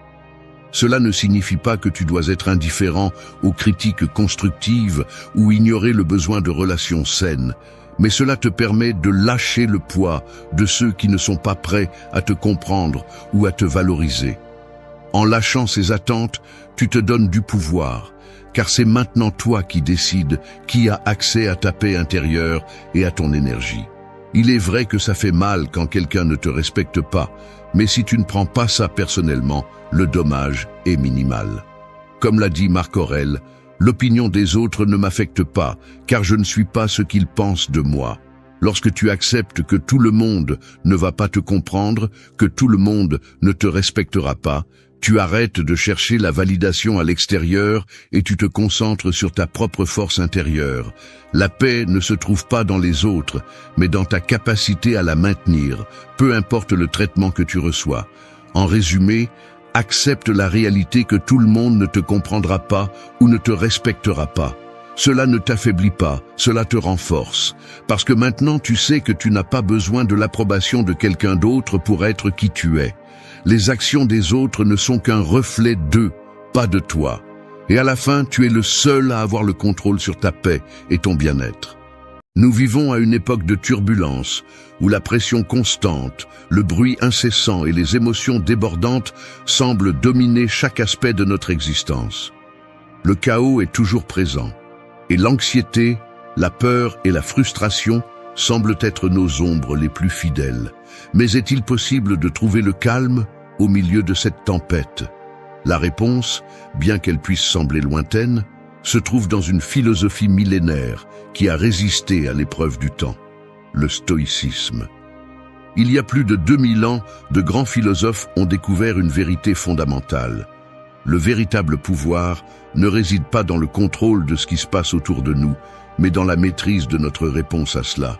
Ils nous ont enseigné que la liberté n'est pas l'absence d'obstacles extérieurs, mais la capacité de maintenir notre sérénité face à n'importe quel défi. La clé est dans l'esprit. Le stoïcisme est un guide pratique, une boîte à outils pour transformer notre vie. Il nous offre les armes pour vaincre l'anxiété, le doute et la peur, et les remplacer par la clarté, la paix intérieure et la force. Chacune des 10 leçons que nous partagerons ici n'est pas seulement une réflexion, mais une pratique qui, lorsqu'elle est adoptée avec sincérité, peut changer votre vie. Imaginez-vous pour un instant libérer des émotions qui vous limitent, capable de faire face à chaque défi avec un esprit serein et un cœur indifférent. Le chemin vers la maîtrise de l'esprit et le contrôle des émotions n'est pas facile, mais il est absolument possible. Êtes-vous prêt à relever le défi? Ceci n'est pas une invitation en l'air, c'est un appel à une transformation profonde, à laisser derrière soi la bataille interne constante et à marcher vers une vie plus pleine, plus forte, plus sereine. Car comme nous l'ont enseigné les grands stoïciens, la véritable force réside dans la maîtrise de soi, non dans le contrôle du monde extérieur. Car le véritable pouvoir réside dans la capacité de garder son calme lorsque tout autour de vous essaie de vous faire perdre le cap. Aujourd'hui, vous découvrirez 10 leçons stoïciennes essentielles qui vous donneront les outils pour maîtriser votre esprit et vos émotions. Des leçons qui vous permettront de trouver la paix au milieu du chaos et de devenir la meilleure version de vous-même. Ce n'est pas une promesse en l'air, c'est une possibilité réelle à votre portée. Allez-vous laisser vos émotions continuer à vous gouverner ou allez-vous prendre les rênes de votre vie avec sagesse, sérénité et force? Habitude 1. Autoconnaissance. L'autoconnaissance est la pierre angulaire sur laquelle tout véritable changement est construit. Sans elle, nous sommes condamnés à vivre de manière réactive, nous laissant emporter par les vagues de nos émotions sans comprendre leur origine ni leur but. Il est facile de se laisser prendre dans la routine quotidienne, se laissant entraîner par ce que le monde exige de nous. Mais le véritable défi est de regarder à l'intérieur et de comprendre nos motivations les plus profondes. Le stoïcisme, avec son accent sur la rationalité et le contrôle interne, nous invite à nous arrêter et à observer nos propres émotions et pensées. Épictète, l'un des grands philosophes stoïciens, nous rappelle que ce ne sont pas les choses qui nous dérangent, mais nos opinions à leur sujet. Ce principe nous invite à examiner nos croyances et nos réactions. Ce n'est que lorsque nous parvenons à comprendre pourquoi certaines situations nous affectent que nous pouvons commencer à les contrôler. L'autoconnaissance ne consiste pas à éviter les émotions, mais à les comprendre et à savoir comment y répondre avec clarté. Les stoïciens nous enseignent à nous distancer des émotions éphémères et des idées préconçues. C'est seulement ainsi que nous pouvons voir clairement qui nous sommes, sans la distorsion des attentes externes. L'autoconnaissance est la première étape pour prendre le contrôle de notre vie. Elle nous permet d'observer et de reconnaître les schémas de pensée et de comportement qui souvent nous freinent plutôt que de nous propulser. Elle nous donne l'occasion de remettre en question les croyances limitantes que nous traînons sans en être conscients, et nous permet de découvrir ce qui nous motive réellement. Il est temps de réfléchir à nos actions et à nos pensées tous les jours. Au lieu d'être prisonniers de la vie, les stoïciens nous proposent de devenir des observateurs attentifs de notre esprit et de nos décisions. Ce n'est que lorsque nous sommes honnêtes avec nous-mêmes que nous pouvons commencer à prendre des décisions en accord avec notre véritable essence. Il ne s'agit pas de répondre aux attentes du monde, mais de vivre selon nos valeurs les plus profondes. L'autoconnaissance nous donne du pouvoir, car en comprenant nos limites, nous pouvons apprendre à les surmonter. Elle nous permet de reconnaître nos forces, mais aussi d'être honnêtes sur nos faiblesses. Cette honnêteté radicale, bien qu'inconfortable, est la seule façon de grandir.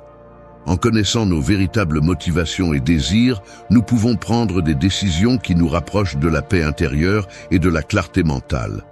Rappelez-vous que l'autoconnaissance n'est pas une destination finale, mais un processus continu. Chaque jour est une opportunité pour explorer plus profondément qui vous êtes et comment vous pouvez vivre en harmonie avec vous-même. Avec chaque pas que nous faisons sur ce chemin, nous découvrons que la véritable liberté réside dans la compréhension de nous-mêmes et dans le choix conscient de comment vivre. Habitude 2. Renforce ton estime de soi. L'estime de soi n'est pas un simple concept, c'est la base à partir de laquelle nous construisons notre perception de nous-mêmes et notre capacité à affronter la vie. Dans la vie quotidienne, nous permettons souvent que les jugements externes et les comparaisons nous entraînent, perdant de vue notre valeur intrinsèque. Cependant, la véritable force ne se trouve pas dans l'approbation des autres, mais dans la reconnaissance profonde de qui nous sommes, avec nos imperfections et nos vertus. Les philosophes stoïciens, dans leur sagesse, nous enseignent que la véritable estime de soi naît de la compréhension et de l'acceptation de soi. Accepter qui tu es, avec toutes tes forces et tes faiblesses, est un acte de véritable liberté. Il n'y a pas de plus grande auto-libération que celle de ne pas dépendre des attentes des autres pour se sentir précieux. La véritable valeur n'est pas dans ce que nous faisons ou ce que les autres pensent de nous, mais dans ce que nous sommes en essence. Au lieu de chercher la validation externe, les stoïciens nous encouragent à construire une estime de soi solide de l'intérieur. Sénèque nous rappelle que la plus grande richesse est de vivre avec peu de désirs. Ce principe ne se réfère pas à la renonciation totale au plaisir de la vie, mais à la capacité d'apprécier ce que nous avons et de réaliser que nous n'avons besoin de rien d'autre pour nous sentir complets.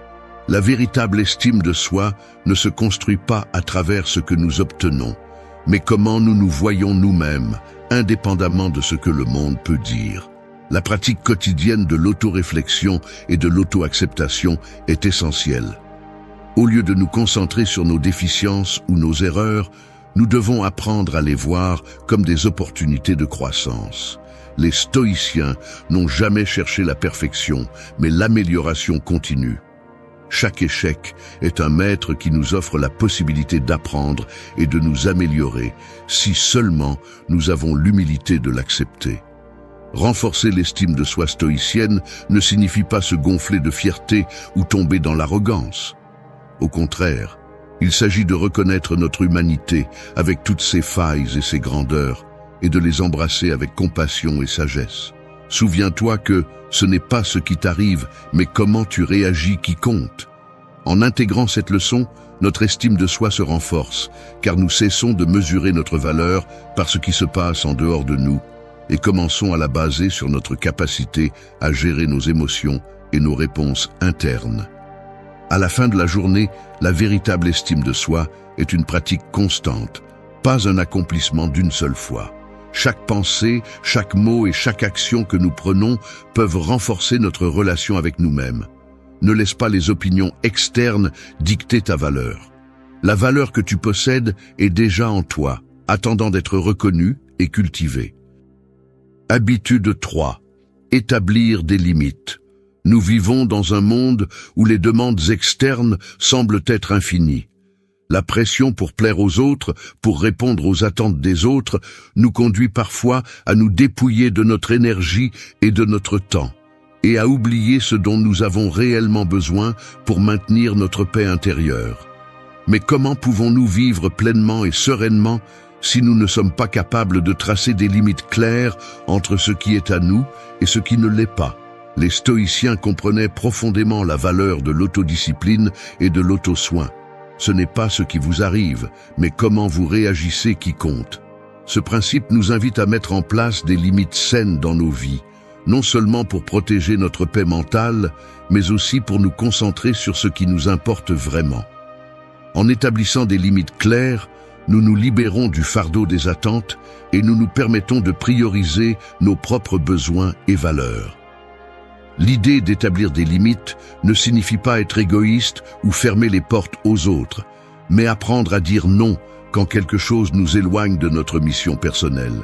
La véritable liberté surgit lorsque nous décidons consciemment où investir notre temps et notre énergie.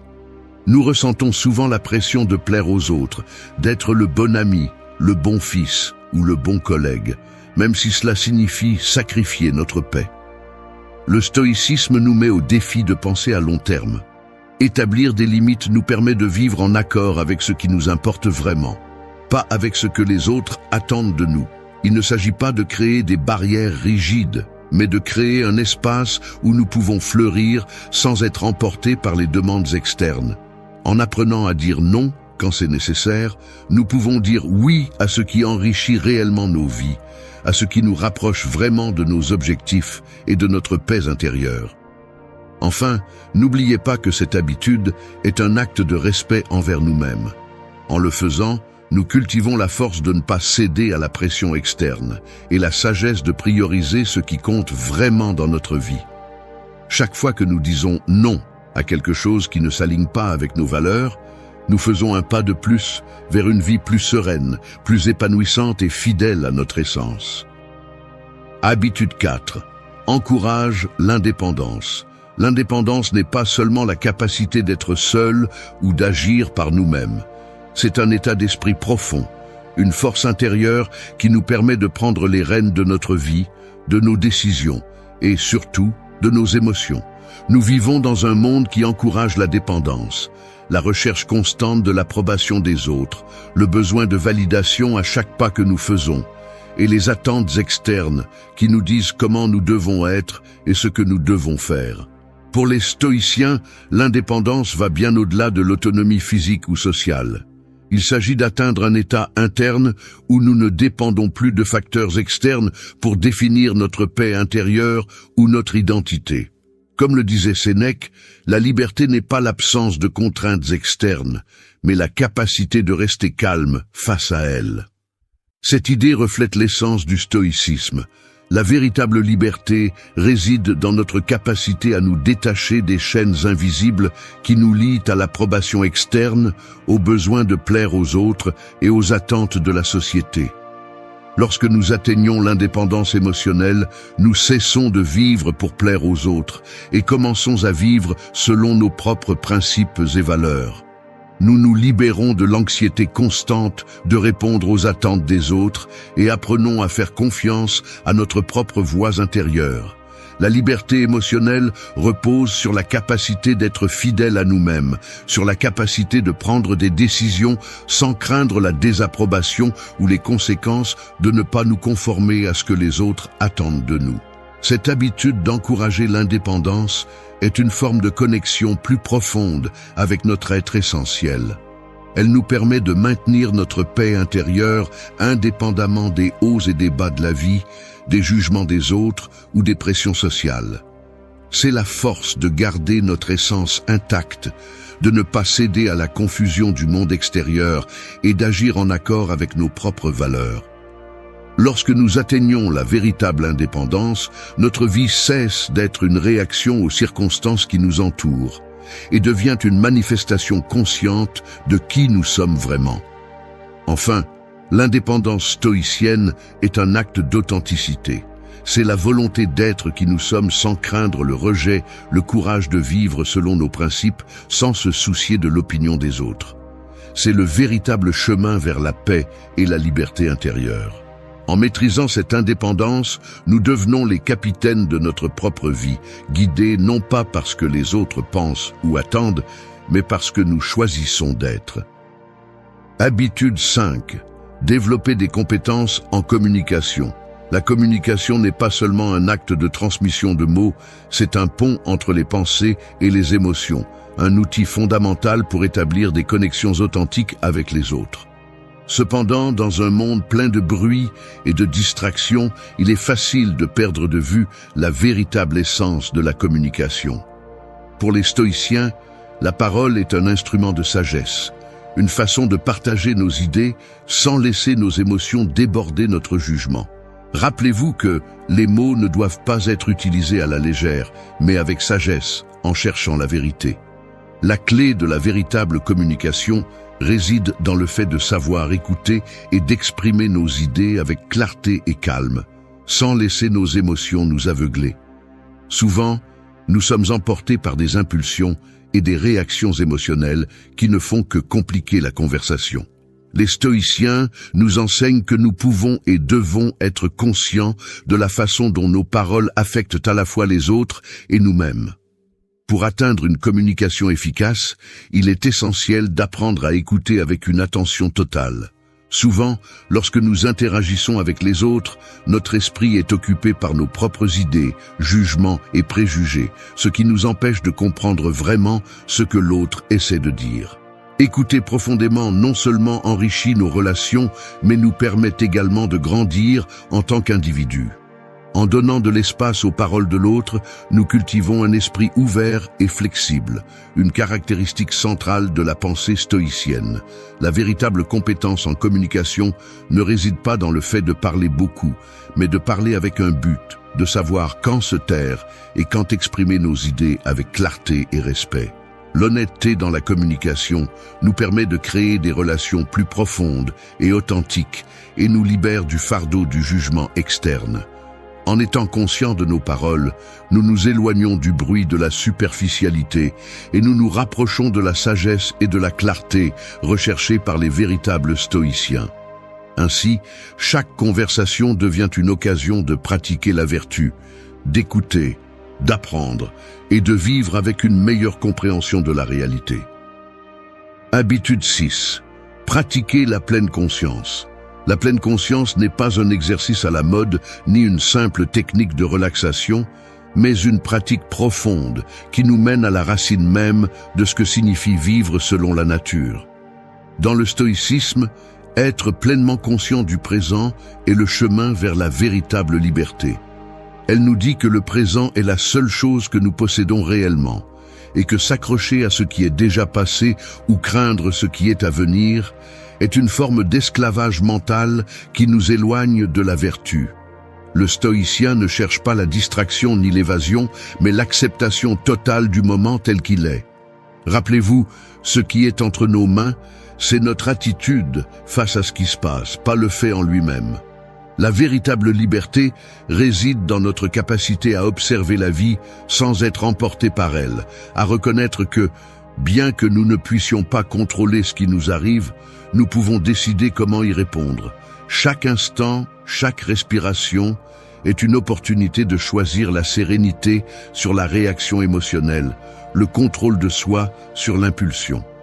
La vie ne cesse de bouger, nous sommes entourés par un courant constant de pensées, d'inquiétudes et de désirs qui nous emportent dans toutes les directions. Mais le stoïcien sait qu'il n'y a qu'une seule façon de trouver le calme, être présent, pleinement présent. La pleine conscience n'est pas un luxe ni une option, mais une nécessité pour vivre selon les principes stoïciens de sagesse, de courage et de modération. Ce n'est que lorsque nous sommes capables de voir clairement le moment présent, sans le voile de nos émotions et jugements, que nous pouvons prendre des décisions alignées sur ce qui compte vraiment. La véritable paix ne peut être trouvée qu'en nous. Et pour y arriver, nous devons apprendre à être présents, à ne pas laisser l'esprit vagabonder vers le passé ou l'avenir. Pratiquer la pleine conscience est un acte de résistance face à la vitesse du monde. Elle nous invite à ralentir, à respirer profondément, à être pleinement vivants dans le seul moment qui existe réellement, le maintenant. Lorsque nous sommes capables d'observer la vie sans nous y accrocher, d'accepter chaque moment tel qu'il est, alors nous commençons à comprendre la véritable nature de la liberté. C'est dans cette acceptation que réside notre capacité à vivre selon la vertu. En pratiquant la pleine conscience, nous libérons notre esprit de la tyrannie des émotions et nous nous permettons de vivre avec sagesse et sérénité, comme les grands philosophes stoïciens nous l'ont enseigné. Habitude 7. Créer un réseau de soutien. Le chemin vers la sérénité intérieure et la maîtrise de l'esprit n'est pas un voyage que nous devons parcourir seuls.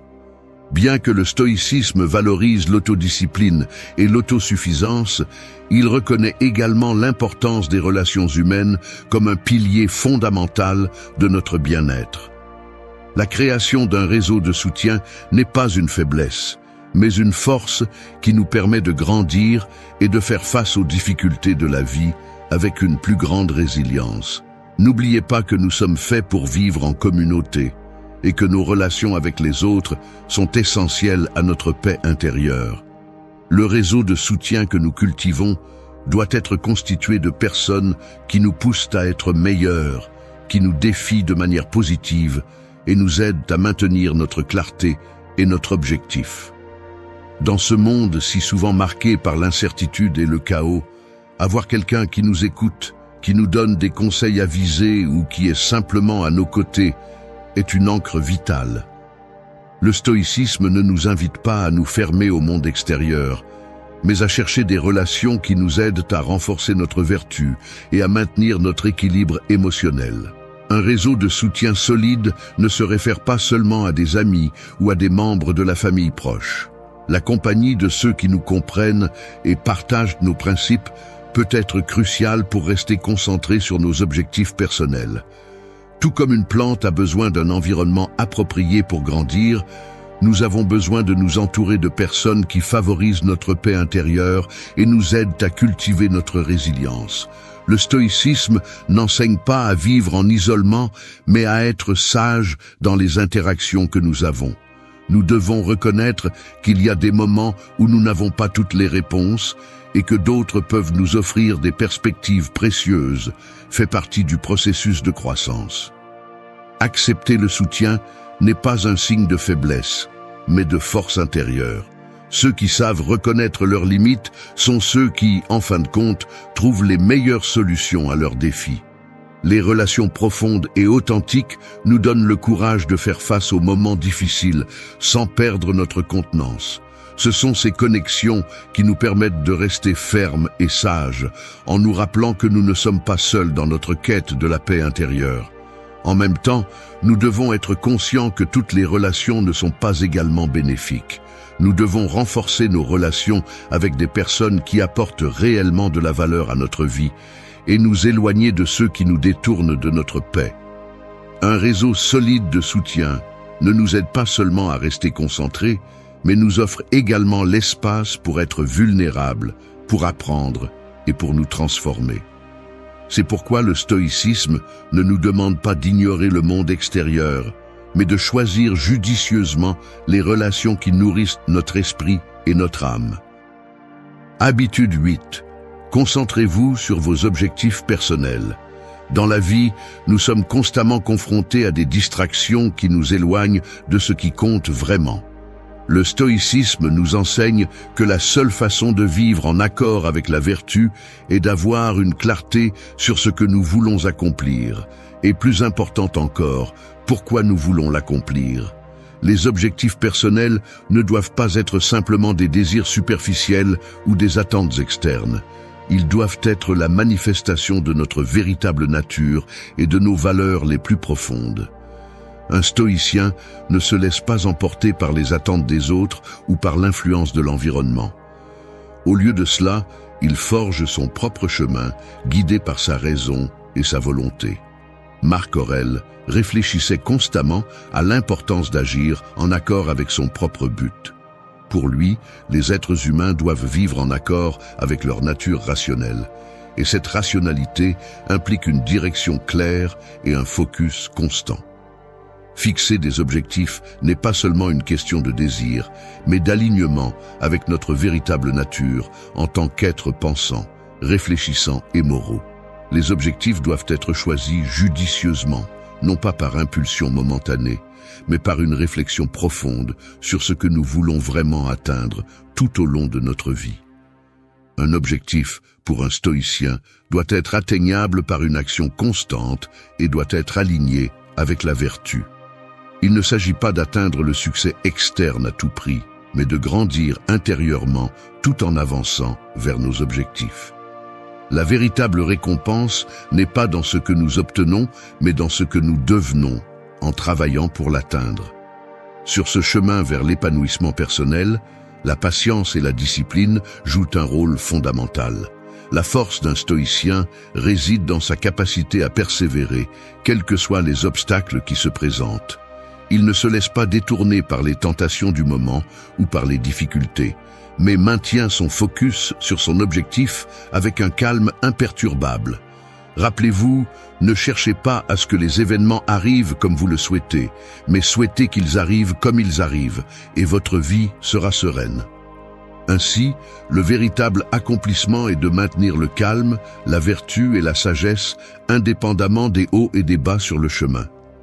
Mais comment savons-nous si nous sommes vraiment concentrés sur nos objectifs personnels? La clé réside dans la réflexion constante. Si nous nous arrêtons et nous demandons, avec honnêteté, si nos actions sont alignées avec nos valeurs et nos objectifs, et si nous restons fermes face aux adversités, nous pouvons être sûrs que nous avançons dans la bonne direction. Chaque objectif personnel doit être le reflet de notre but le plus profond, un testament de notre volonté de vivre selon les principes que nous avons choisis. En concentrant nos énergies sur ce qui compte vraiment, nous commençons à forger une vie qui est en harmonie avec notre être le plus authentique et non avec les attentes des autres. Habitude 9. Cherche une thérapie si nécessaire. Le chemin vers la maîtrise de l'esprit et la sérénité intérieure n'est pas exempt de difficultés. Il y a des moments où, malgré notre volonté de nous contrôler, nos émotions et pensées nous submergent, et les charges internes semblent trop lourdes à porter seules. Dans ces moments, le stoïcisme ne nous invite pas seulement à être forts, mais aussi à être sages en reconnaissant nos limites et la nécessité d'une aide extérieure quand c'est nécessaire. La véritable force ne réside pas dans le déni de la souffrance, mais dans la capacité de la reconnaître et de chercher les outils appropriés pour la surmonter. La thérapie n'est pas un signe de faiblesse. Au contraire, c'est un acte de courage, un pas vers l'autocompréhension et la guérison. Sénèque, dans ses écrits, souligne que l'esprit humain est complexe et, comme toute autre partie de notre corps, a besoin de soins et d'attention. Lorsque les tensions émotionnelles et mentales nous dépassent, chercher du soutien est un acte de responsabilité, pas une reddition. La thérapie, en ce sens, est l'un de ces outils qui peut nous aider à mieux comprendre nos émotions, à identifier les schémas de pensée négatifs et à trouver des moyens efficaces de les affronter. De plus, dans le stoïcisme, la santé mentale et émotionnelle est considérée comme un élément essentiel pour atteindre la véritable paix intérieure. Une âme perturbée par la douleur, la colère ou la peur ne peut agir de manière vertueuse ni se concentrer sur ses objectifs. Chercher de l'aide quand c'est nécessaire n'est pas un signe d'échec, mais une preuve d'auto-soin. Tout comme lorsque nous faisons face à un problème physique et que nous cherchons l'aide d'un médecin, lorsque nos émotions et pensées nous affectent de manière que nous ne pouvons les gérer, la thérapie est le médecin de l'âme. En affrontant nos luttes internes avec le courage de reconnaître quand nous avons besoin d'aide, nous nous renforçons. La thérapie ne nous aide pas seulement à guérir, mais elle nous fournit également des outils qui nous permettent de gérer le stress, l'anxiété et d'autres défis émotionnels de manière efficace. Dans la tradition stoïcienne, la paix intérieure n'est pas obtenue par le déni de la souffrance, mais par la reconnaissance, la réflexion et l'action sage face à elle. Prendre soin de notre santé mentale est une partie intégrale de vivre une vie vertueuse, dans laquelle chaque action est réalisée avec clarté et sagesse. T'es-tu permis de demander de l'aide quand tu en as eu besoin? La véritable force réside dans la reconnaissance que nous ne devons pas affronter le monde seuls, mais que nous pouvons faire appel à d'autres pour nous aider à garder notre esprit calme et concentré. Habitude 10. Sois patient avec toi-même. Nous vivons dans un monde qui valorise souvent la rapidité, le succès immédiat et la résolution instantanée des problèmes. Nous sommes entourés de messages qui nous incitent à obtenir des résultats de manière accélérée, à résoudre nos difficultés sans délai. Cependant, le stoïcisme nous enseigne que le véritable pouvoir réside dans la patience, surtout avec soi-même. La vie ne se déroule pas toujours selon nos plans, ni ne répond à nos attentes. Les processus internes de croissance, de changement et de transformation ne sont ni linéaires, ni rapides. Ils nécessitent du temps, de la persévérance et surtout de la patience. La patience n'est pas simplement une attente passive, c'est un acte de sagesse active, un rappel constant que le temps est un allié, pas un ennemi. Lorsque nous sommes patients avec nous-mêmes, nous nous permettons d'évoluer naturellement, sans nous précipiter pour atteindre une perfection qui n'existe pas. Rappelez-vous que le véritable progrès ne se mesure pas à la rapidité avec laquelle nous atteignons nos objectifs, mais à la constance et à la direction que nous prenons sur notre chemin vers la vertu. La patience avec soi-même implique d'accepter que nous ne serons pas toujours ce que nous aspirons à être immédiatement. Mais cela ne signifie pas que nous devons abandonner ou nous flageller pour ne pas être parfaits. Le changement profond, celui qui perdure vraiment, ne peut être atteint que par la pratique constante et la compassion envers nous-mêmes. Dans les moments de frustration, lorsque nous sentons que nous avons échoué ou que le progrès n'arrive pas, il est essentiel de se rappeler que chaque pas, aussi petit soit-il, fait partie du voyage vers une vie plus vertueuse et équilibrée. La véritable sagesse ne réside pas dans la rapidité de nos réalisations, mais dans la capacité à rester calme, à avancer sans perdre la paix intérieure. La patience nous permet de soutenir nos décisions avec sérénité, même lorsque les choses n'avancent pas aussi vite que nous l'espérions. C'est un acte de confiance dans le processus de la vie elle-même. Lorsque nous nous précipitons pour atteindre nos objectifs ou pour changer des aspects de notre personnalité, nous risquons de déstabiliser notre équilibre intérieur.